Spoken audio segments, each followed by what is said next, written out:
এই ঘটনাটি ঘটেছিল জামালপুরের ছোট্ট একটি গ্রামে। গ্রামের একদম শেষ মাথায় থাকত বৃদ্ধ রহিম উদ্দিন। তার সাথে ছিল তার ছোট্ট নাতি 7 বছরের মেহেদি।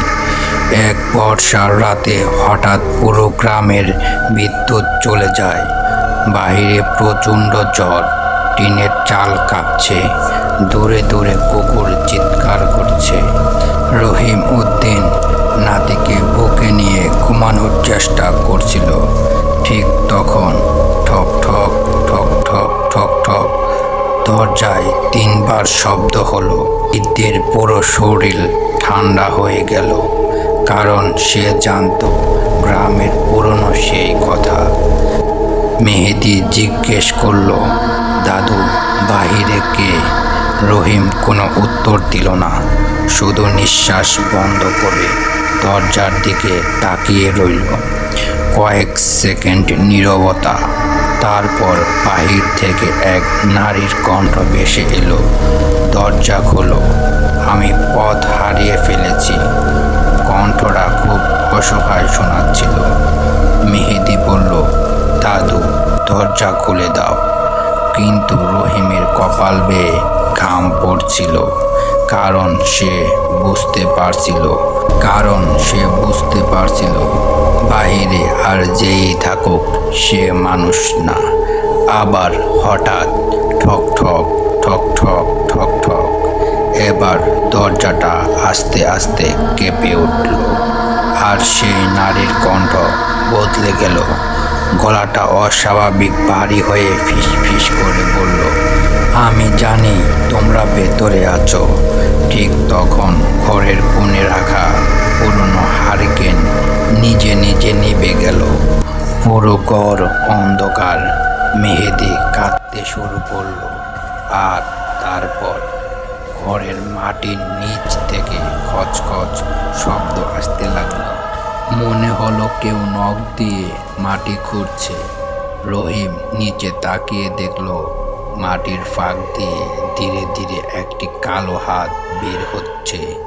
লম্বা আঙ্গুল, ধারালো নখ, তারপর আরেকটি হাত, আরেকটা।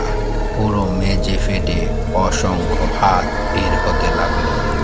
মেহেদি চিৎকার করে দাদুকে জড়িয়ে ধরল।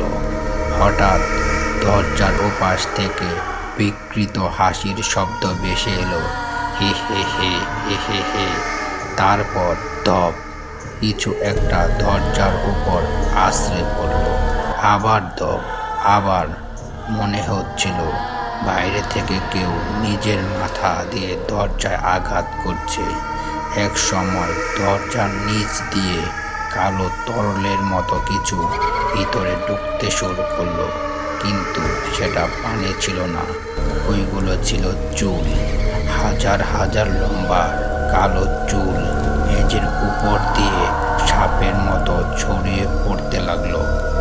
আর সেই চুলের ভেতর থেকে ধীরে ধীরে একটা মুখ বের হয়ে এলো। একটি নারীর মুখ, কিন্তু তার চোখের জায়গায় শুধু কালো গর্ত, আর মুখটা কান পর্যন্ত ছেঁড়া।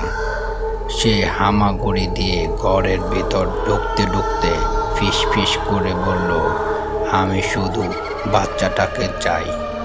রহিম মেহেদিকে নিয়ে পেঁচাতে লাগলো। ঠিক তখন সে খেয়াল করলো মেহেদি আর কাঁদছে না। সে ধীরে ধীরে মাথা তুলল, আর অন্ধকারেও দেখা গেল তার ঠোঁটে অস্বাভাবিক বড় হাসি। মেহেদি আস্তে আস্তে বলল, দাদু, ও তো অনেক আগেই আমাকে নিয়ে গেছে।